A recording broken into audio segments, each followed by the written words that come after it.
परिचय। विशाल अपने tool kit में खास तरह का औजार तलाश रहा है। अचानक टेबल से स्टील की 2 चाबियां गिर पड़ीं।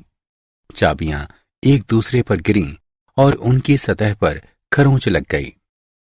अरे विशाल, क्या हुआ? यह कैसी आवाज थी?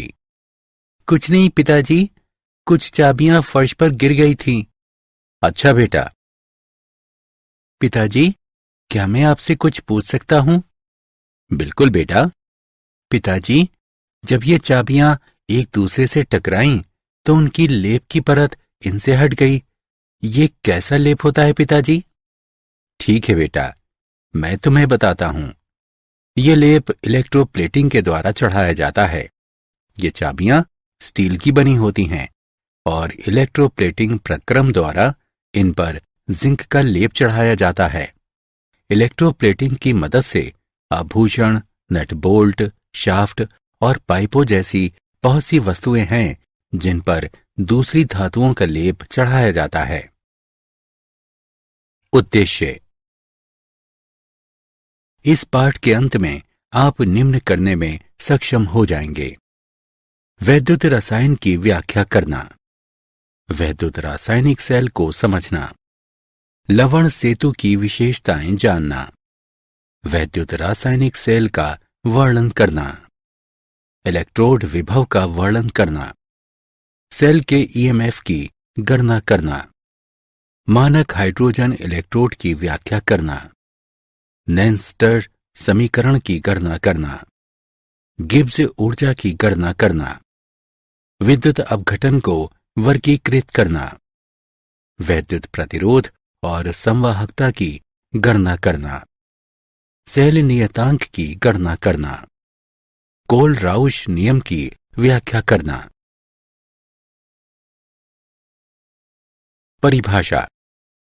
रसायन विज्ञान की वो शाखा जिसमें वैद्युत ऊर्जा और रासायनिक ऊर्जा के संबंधों का अध्ययन किया जाता है और एक से दूसरे स्वरूप में ऊर्जा का आंतरिक रूपांतरण होता है, उसे वैद्युत रसायन कहते हैं।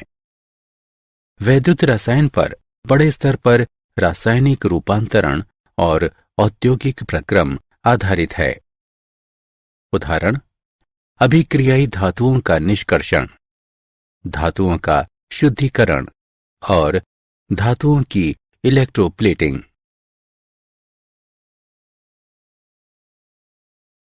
वैद्युत रासायनिक सेल एक युक्ति जो रासायनिक ऊर्जा को विद्युत ऊर्जा में परिवर्तित करती है, वो वैद्युत रासायनिक सेल अथवा गैल्वेनी सेल अथवा वोल्टीय सेल कहलाती है। किसी वैद्युत रासायनिक सेल में प्रत्यक्ष तरीके से स्वतः प्रवर्तित अभिक्रिया होती है और स्वतः प्रवर्तित रासायनिक प्रक्रम के दौरान विद्युत ऊर्जा के रूप में मुक्त ऊर्जा में कमी लाती है। संरचना। जिंक की एक छड़ी को ZnSO4 के विलयन में और कॉपर की एक छड़ी को CuSO4 के विलयन में डुबोया जाता है और इसके लिए 2 अलग अलग बीकर लिए जाते हैं। जिंक और कॉपर की छड़ियां इलेक्ट्रोड की तरह काम करती हैं और उन्हें एक वोल्ट मीटर के माध्यम से संयोजक तार से जोड़ दिया जाता है। दोनों वैद्युत अपघटनीय विलयन को लवण सेतु से जोड़ दिया जाता है। ये कांच की उल्टी यू आकार की नली होती है जो कुछ विद्युत अपघटन का गर्म सांद्र विलयन होता है। वैद्युत रासायनिक सेल की क्रिया। ऑक्सीकरण। विलयन में जिंक की छड़ी का भार कम हो जाता है और जिंक ठोस विलयन में चला जाता है। धातु जिंक के जलीय घोल में इस प्रकार विघटित नहीं होता है, अतः ये Zn की घात 2 धन आयन में रूपांतरित हो जाता है। जिंक का जिंक आयन में ऑक्सीकरण होता है। न्यूनीकरण। कॉपर ठोस की फिल्म कॉपर छड़ पर निक्षेपित हो जाती है। इसका अर्थ ये हुआ कि विलयन में वर्तमान Cu2 धन आयन कॉपर ठोस में रूपांतरित हो जाता है। Cu2 आयन का कॉपर ठोस में न्यूनीकरण होता है। जिस परिपाटी में विद्युत अपघटन पर ऑक्सीकरण की क्रिया होती है वो एनोड कहलाता है, और जब इलेक्ट्रोड पर न्यूनीकरण होता है तब वो कैथोड कहलाता है। इस वैद्युत रासायनिक सेल में जिंक छड़ एनोड और कॉपर छड़ कैथोड है। विद्युत रासायनिक सेल में अवलोकन। वोल्टमीटर 1.10 वोल्ट के पठन के साथ विचलन प्रदर्शित करता है, जो संकेत देता है कि दो इलेक्ट्रोडों और परमाणु रहित धारा के विभवांतर हैं और कॉपर से जिंक छड़ की दिशा में परिपथ पूरा करता है। कुछ समय बाद कॉपर की एक फिल्म कॉपर छड़ पर निक्षेपित हो जाती है। पता चलता है कि जिंक छड़ की वजन में कमी हो गई है। लवण सेतु की विशेषताएं। लवण सेतु परिपथ पूरा होने पर धारा का प्रवाह करता है। ये आयन के प्रवाह को अनुमति देता है, लेकिन विलयन के प्रवाह को अनुमति नहीं देता। लवण सेतु वैद्युत अपघट्य विलयन की वैद्युत तटस्थता पुनर्स्थापित करता है। लवण सेतु में विद्युत अपघटन का ऋणायन धनाग्र विलयन से गुजरता है और लवण सेतु में विद्युत अपघटन का धनायन ऋणाग्र विलयन से होकर विद्युत स्थिरता का अनुरक्षण करता है। इस प्रकार लवण सेतु आवेशों के संचयन से बचाता है और परिपथ में धारा के प्रवाह का अनुरक्षण करता है।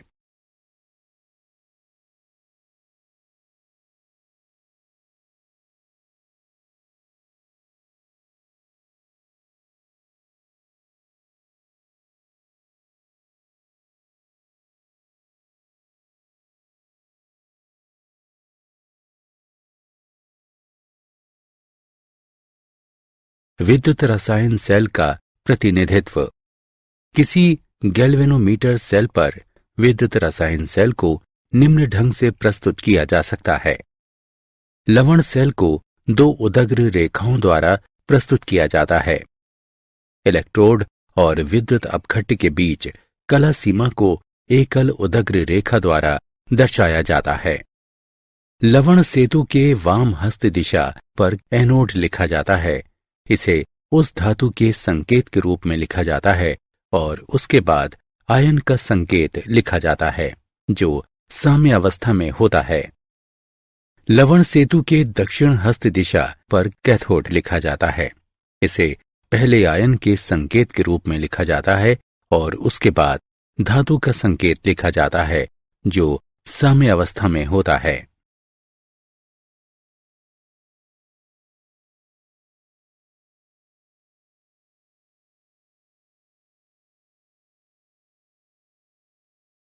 इलेक्ट्रोड विभव। किसी विलयन में धातु और इसके आयन के बीच विद्युत विभवांतर इलेक्ट्रोड विभव कहलाता है। जब किसी धातु के पत्थर को इसके अपने आयन के विलयन के संपर्क में लाया जाता है तो 3 प्रक्रम के होने की संभावनाएं रहती हैं। धातु आयन Mn धातुई पत्थर के साथ टकराता है और बिना परिवर्तन के लौट आता है। पत्ती की सतह पर धातु का परमाणु N इलेक्ट्रॉन गंवा सकता है और Mn आयन के रूप में विलयन में प्रवेश करता है। धातु आयन Mn धातु की पत्ती के साथ टकरा सकता है और N इलेक्ट्रॉनों को प्राप्त करता है और धातु परमाणु में परिवर्तित हो जाता है।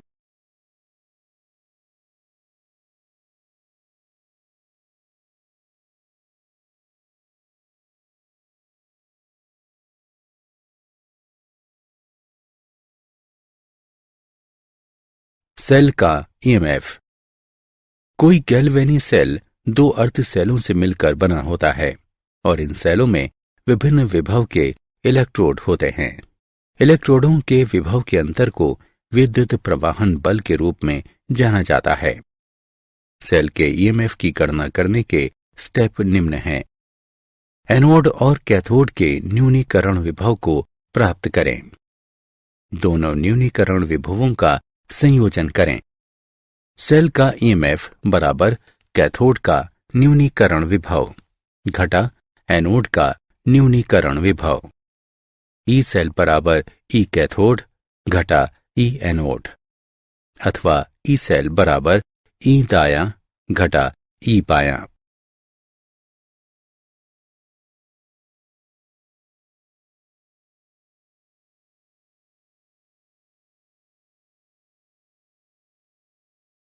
हाइड्रोजन इलेक्ट्रोड का मानक SHE।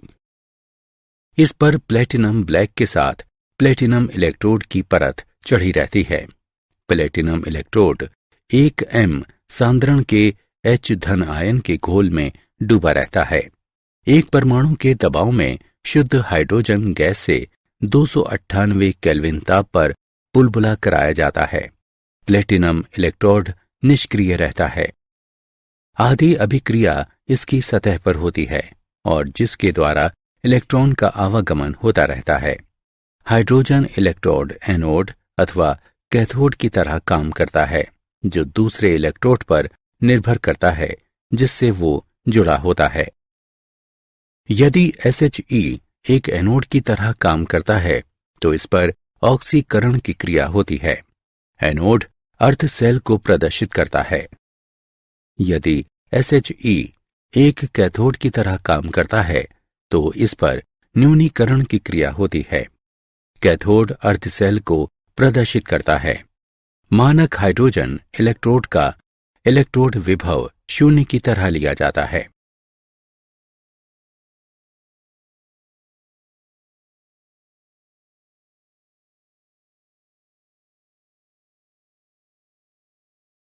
वैद्युत रसायन श्रृंखला।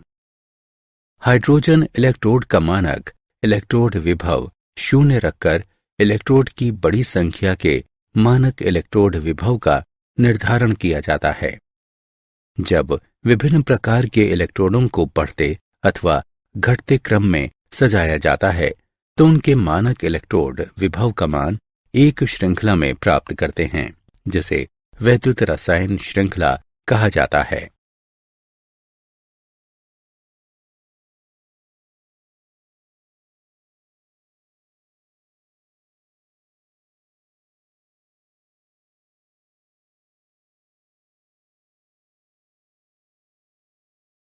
नैनसर्ट समीकरण।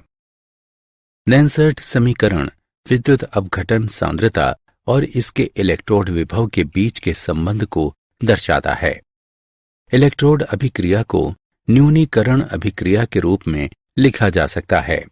इस अभिक्रिया के लिए नैनसर्ट समीकरण होगा E बराबर E0 घटा RT बटा NF गुणा Q का प्राकृतिक लॉग। यहाँ Q अभिक्रिया का प्रतिफल है। इसे m बटा m की घात n धन द्वारा प्रदर्शित किया जाता है। लेकिन उपयुक्त समीकरण में Q का मान रखने से हम पाते हैं E बराबर E0 घटा 2.303 RT बटा NF गुणा m बटा m की घात n धन, जहां E बराबर दिए हुए विद्युत अपघटन की सांद्रता के अंतर्गत इलेक्ट्रोड विभव, E0 बराबर मानक इलेक्ट्रोड विभव, n बराबर अभिक्रिया में शामिल इलेक्ट्रॉनों की संख्या, T बराबर केल्विन स्केल पर तापमान, F बराबर 1 फैराडे, R बराबर गैस नियतांक। 298 केल्विन पर ऊपर के समीकरण में R, T और F का मान रखने पर हम पाते हैं E बराबर E0 घटा 0.0591 बटा n गुणा m बटा m की घात n धन। शुद्ध ठोस और तरल के लिए इकाई के रूप में मोलर सांद्रता को लिया गया है। अब ऊपर का समीकरण हो जाता है E बराबर E0 घटा 0.0591 बटा n गुणा लॉग 1 बटा m की घात n धन।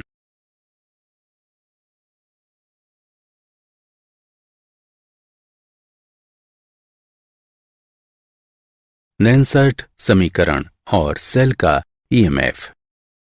अमानक अवस्था में इलेक्ट्रोड से संरचित सेल का ईएमएफ होगा ई सेल बराबर ई शून्य सेल घटा 2.303 RT बटा NF गुणा लॉग Q। 298 केल्विन पर यह समीकरण हुआ। ई सेल बराबर ई शून्य सेल घटा 0.0591 बटा N गुणा लॉग Q। यहाँ ई शून्य सेल बराबर मानक सेल विभव, N बराबर सेल अभिक्रिया के रासायनिक समीकरण को संतुलित करने में शामिल इलेक्ट्रॉनों की संख्या, Q बराबर सेल अभिक्रिया के लिए संतुलित समीकरण से प्राप्त अभिक्रिया का अनुपात।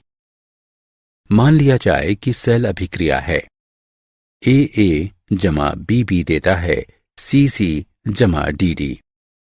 अभिक्रिया अनुपात का मान दिया गया है Q बराबर C घातांक C गुणा D घातांक D विभाजित A घातांक A गुणा B घातांक B। सेल का ईएमएफ दिया हुआ है ई शून्य सेल घटा 0.0591 बटा N गुणा लॉग C घातांक C गुणा D घातांक D विभाजित A घातांक A गुणा B घातांक B।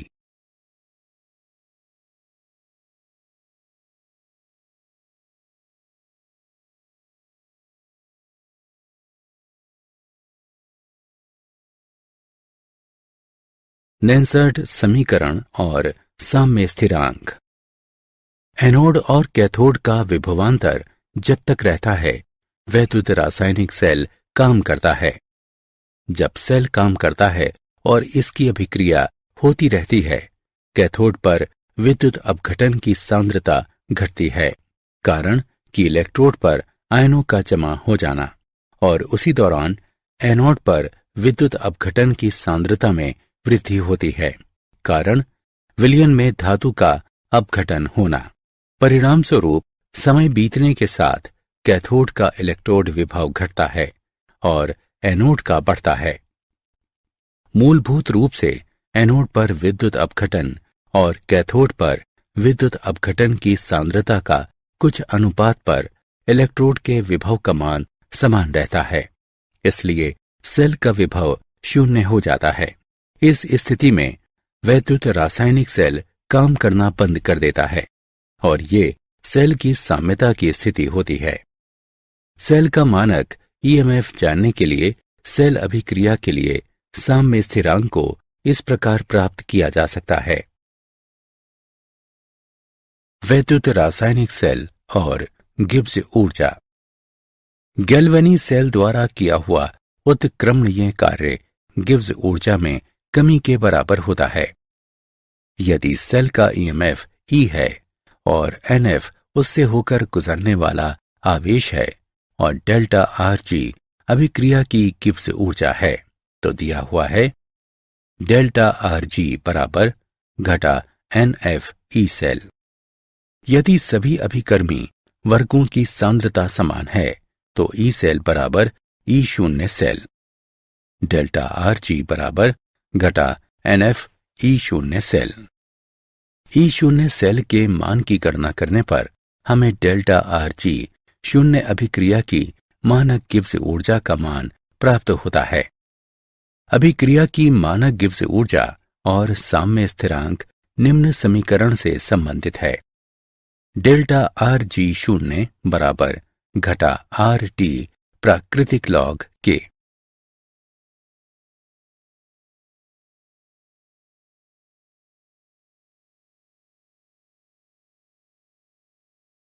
चालक। जिन पदार्थों से होकर विद्युत प्रवाह होता है वे चालक कहलाते हैं। चालकों को दो श्रेणियों में बांटा गया है, धातुई चालक और इलेक्ट्रोड। धातुई चालक वे धातु जो बिना किसी रासायनिक परिवर्तन के विद्युत प्रवाह को जाने देते हैं। धातुई क्रिस्टल में इलेक्ट्रॉनों की गति के कारण धातु के माध्यम से संवहन होता है, उदाहरण कॉपर और सिल्वर। इलेक्ट्रोड जिन पदार्थों के जलीय विलयन से होकर विद्युत प्रवाह होता है और उसी दौरान रासायनिक अपघटन होता है। ये संवहन उनके जलीय विलयन में विद्युत अपघटन द्वारा उत्पादित आयन की गति के कारण होता है। उदाहरण अम्ल और क्षार।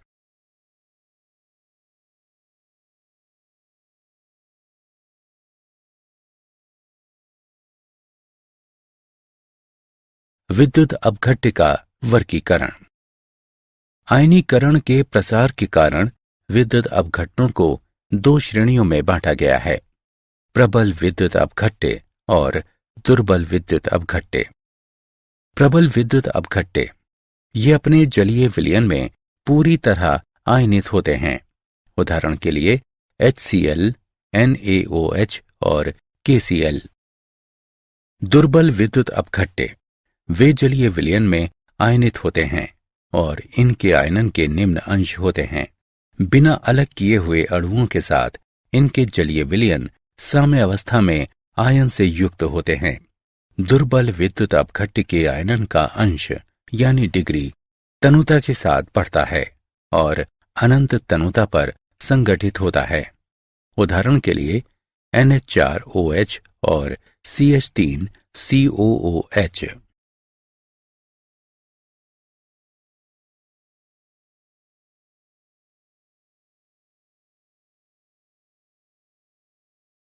विद्युत अपघटनी संवहन को प्रभावित करने वाले चालक। विद्युत अपघट्य विलयन की वैद्युत चालकता निम्न कारकों पर निर्भर करती है। अंतर आयनन आकर्षण, ये विलयन में विद्युत अपघट्य के आयनों के बीच आकर्षक अंतःक्रिया है। अंतर आयनन आकर्षण अधिक होने पर विचरण की स्वतंत्रता कम होती है और वैद्युत चालकता कम होती है। आयनों का विलायक योजनन यानी सॉल्वेशन, ये विद्युत अपघट्य अणुओं विलायक के आयनों के बीच आकर्षक अंतःक्रिया है। विलय विलायक अंतःक्रिया अधिक होने पर विलायक योजनन में अधिक विस्तार होता है और विलयन की वैद्युत चालकता कम होती है। विलायक की श्यानता, ये कारक विलायक अणुओं के बीच आकर्षक अंतःक्रिया पर निर्भर करता है। विलय विलायक अंतःक्रिया अधिक होने पर श्यानता अधिक होगी और वैद्युत चालकता कम होगी। तापमान, विद्युत अपघट्य विलयन का तापमान बढ़ने पर आयनों की गतिज ऊर्जा भी बढ़ जाती है। परिणाम स्वरूप वैद्युत अपघटनी विलयनों का वैद्युत चालकत्व बढ़ जाता है।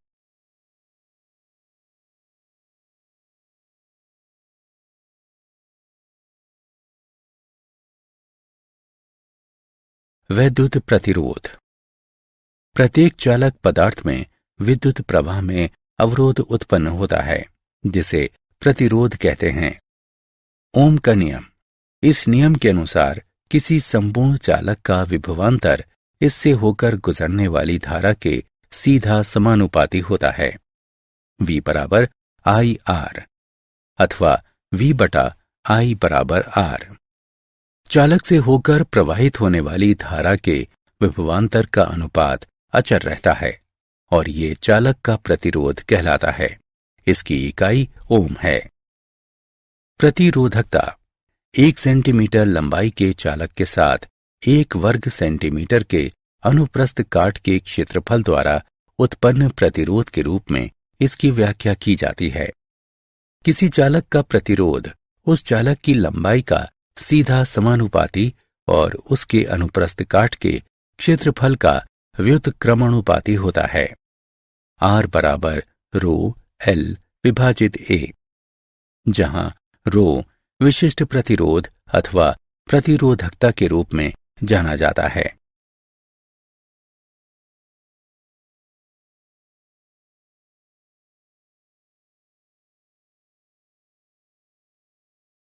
वैद्युत चालकत्व, किसी चालक से होकर गुजरने वाली विद्युत धारा का सहज माप चालकत्व है। प्रतिरोध के व्युत्क्रमानुपाती के रूप में इसका वर्णन किया जाता है। इसे G द्वारा दर्शाया जाता है। G बराबर 1/R। चालकत्व की इकाई MHO है। चालकता ये प्रतिरोधकता का व्युत्क्रमणोपाती होती है। इसे चालक के 1 घन सेंटीमीटर के चालकत्व के रूप में समझा जा सकता है। इसे कप्पा द्वारा सूचित किया जाता है। K बराबर L/RA। चालकता की इकाई MHO सेंटीमीटर व्युत्क्रम है।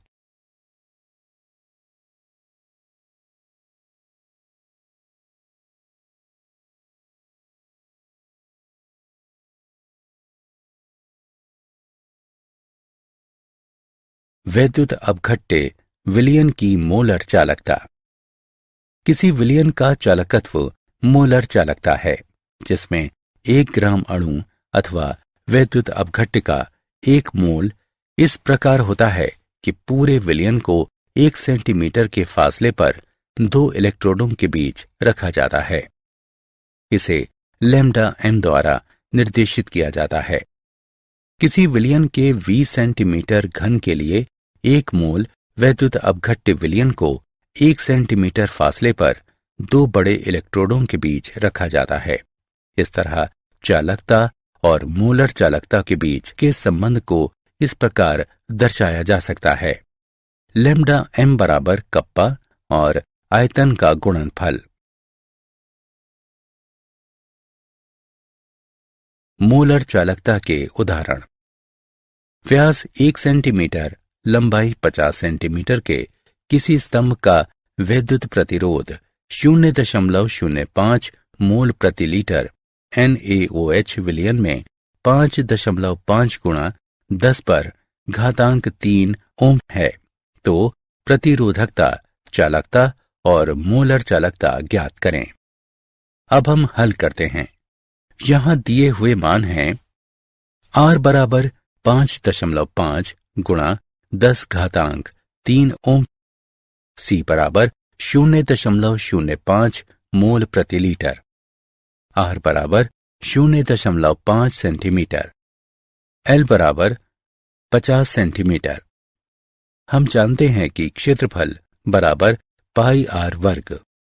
मान रखने पर हम पाते हैं क्षेत्र बराबर 0.785 वर्ग सेंटीमीटर।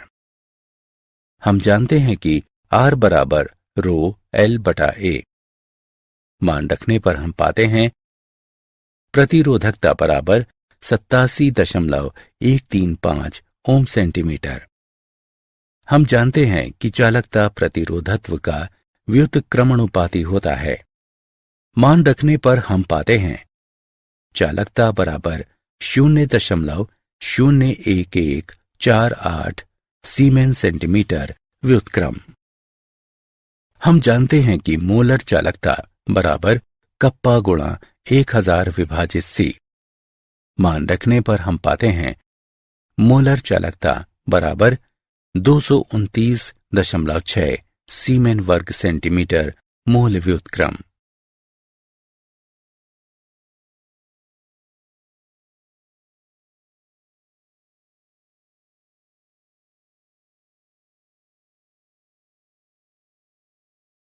वैद्युत चालकता के मापन।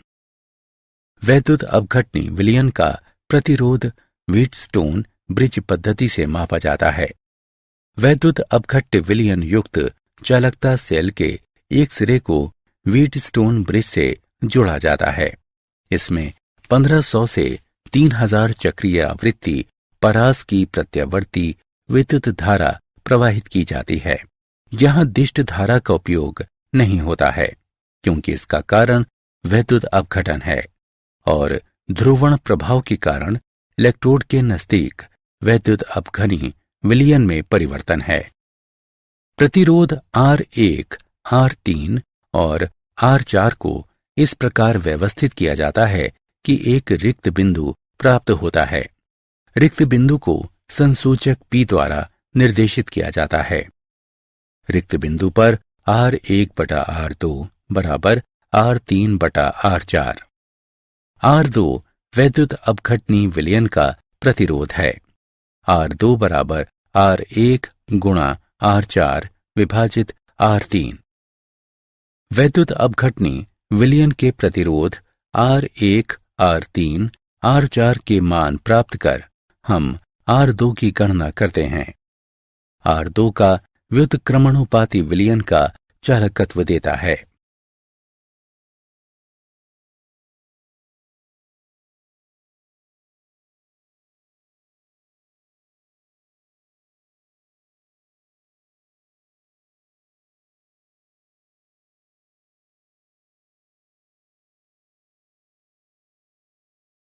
सेल नियतांक।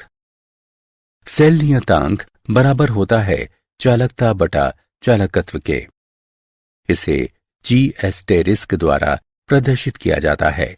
इसकी व्याख्या इकाई सेंटीमीटर व्युत्क्रम के रूप में की जाती है। जिस मानक विलयन की चालकता ज्ञात होती है, चालकत्व के माप द्वारा उसके सेल नियतांक का मान प्राप्त करना आसान हो जाता है। इस उद्देश्य के लिए केसीएल के मानक सेल का उपयोग होता है।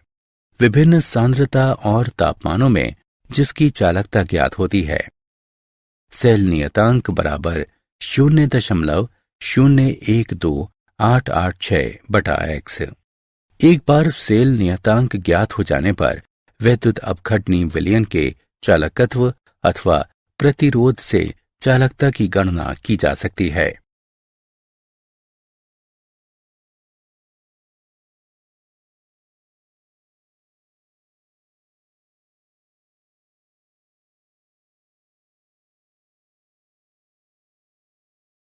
सांद्रण के साथ चालकता एवं मोलर चालकता में परिवर्तन। सांद्रण के साथ चालकता में परिवर्तन। वैद्युत अपघट्ट के 1 सेंटीमीटर घन के चालकत्व को चालकता की तरह समझा जा सकता है। तनुता में वृद्धि के साथ 1 सेंटीमीटर घन में आयनों की संख्या में विलयन कम होता है। वैद्युत अपघट्ट विलयन की चालकता भी तनुता बढ़ने के साथ घटती है। सांद्रण के साथ मोलरता में परिवर्तन। समान सांद्रण के लिए कठोर वैद्युत अपघट्ट लैम्डा m के मान दुर्बल वैद्युत अपघट्ट की तुलना में अधिक होता है। तनुता के साथ वैद्युत अपघट्ट की मोलर चालकता बढ़ती है। दुर्बल वैद्युत अपघट्ट की तुलना में कठोर वैद्युत अपघट्ट के लिए लैम्डा m की सापेक्ष वृद्धि का मान अपेक्षाकृत कम होता है।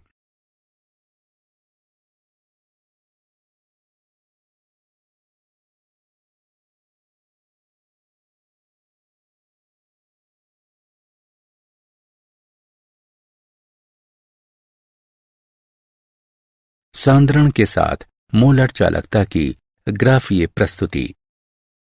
केसीएल कठोर वैद्युत अपघट्ट और CH3COOH दुर्बल वैद्युत अपघट्ट हैं। एक ग्राफीय प्रस्तुतिकरण सांद्रण के साथ मोलर चालकता के परिवर्तन को दर्शाता है। कठोर वैद्युत अपघट्ट में जब सांद्रण 0 होता है, मोलर चालकता एक निश्चित मान प्राप्त करता है, जो सीमित मोलर चालकता के रूप में जाना जाता है। इस मान को लैम्डा 0m से दर्शाया जाता है। एसिडिक अम्ल की तरह निर्बल वैद्युत अपघट्ट के मामले में सीमित मान प्राप्त हो, इसके लिए कोई संकेत नहीं मिलता है, क्योंकि जब सांद्रण 0 हो जाता है तो ग्राफ लगभग y अक्ष के समानांतर हो जाता है। कोलराउश का नियम। कोलराउश के नियम के अनुसार किसी असीम तनुता में जब वैद्युत अपघट्ट पूरी तरह अलग हो जाता है तो वैद्युत अपघट्ट के लिए प्रत्येक आयन निश्चित योगदान देता है, विपरीत प्रकृति के अन्य आयन के साथ जुड़ा होता है। असीम तनुता पर किसी वैद्युत अपघट्ट की मोलर चालकता को इसके अलग आयनों के योगदानों के योग के रूप में व्यक्त किया जा सकता है। हमें लगता है लैम्डा नॉट धनात्मक और लैम्डा नॉट ऋणात्मक धनायन एवं ऋणायन की सीमांत मोलर चालकता को प्रदर्शित करता है। असीमित तनुता पर वैद्युत अपघट्ट की सीमांत मोलर चालकता दी हुई है। V धनात्मक लैम्डा नॉट धनात्मक, V ऋणात्मक लैम्डा नॉट ऋणात्मक। जहां V धनात्मक और V ऋणात्मक। प्रत्येक इकाई सूत्र द्वारा धनात्मक आयन और ऋणात्मक आयनों की संख्या प्रदर्शित करते हैं। कोल-राउश नियम के अनुप्रयोग। कोल-राउश नियम के कुछ महत्वपूर्ण अनुप्रयोग निम्न हैं। दुर्बल वैद्युत अपघट्ट की सीमांत मोलर चालकताओं की गणना। दुर्बल वैद्युत अपघट्ट के सीमांत पृथक्करण की गणना। दुर्बल वैद्युत अपघट्ट के पृथक्करण नियतांक की गणना। अल्प घुलनशील लवण की घुलनशीलता तय करना। जल के आयनन उत्पाद की गणना।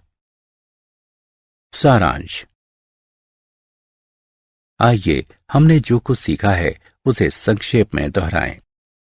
रसायन विज्ञान की वो शाखा जिसमें वैद्युत ऊर्जा और रासायनिक ऊर्जा के संबंधों का अध्ययन किया जाता है और एक से दूसरे स्वरूप में ऊर्जा का आंतरिक रूपांतरण होता है, उसे वैद्युत रसायन कहते हैं। एक युक्ति जो रासायनिक ऊर्जा को विद्युत ऊर्जा में परिवर्तित करती है वो वैद्युत रासायनिक सेल अथवा गैल्वेनी सेल अथवा वोल्टीय सेल कहलाती है। इलेक्ट्रोड जिस पर ऑक्सीकरण की क्रिया होती है उसे एनोड और जिस पर न्यूनीकरण की क्रिया होती है उसे कैथोड कहते हैं। लवण सेतु परिपथ को पूरा करने के लिए धारा के प्रवाह को गुजरने की अनुमति देता है। ये आयन को प्रवाह की अनुमति देता है, लेकिन विलयन के प्रवाह को अनुमति नहीं देता है।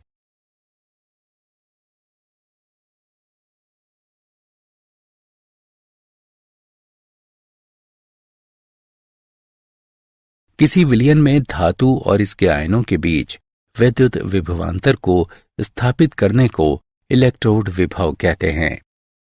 किसी विलयन का चालकत्व मोलर चालकता है, जिसमें 1 ग्राम अणु अथवा वैद्युत अपघट्ट का 1 मोल इस प्रकार होता है कि पूरे विलयन को 1 सेंटीमीटर के फासले पर 2 इलेक्ट्रोडों के बीच रखा जाता है। कोल-राउश के नियम के अनुसार किसी असीम तनुता में जब वैद्युत अपघट्ट पूरी तरह अलग हो जाता है तो वैद्युत अपघट्ट के लिए प्रत्येक आयन निश्चित योगदान देता है, विपरीत प्रकृति के अन्य आयन के साथ जुड़ा होता है।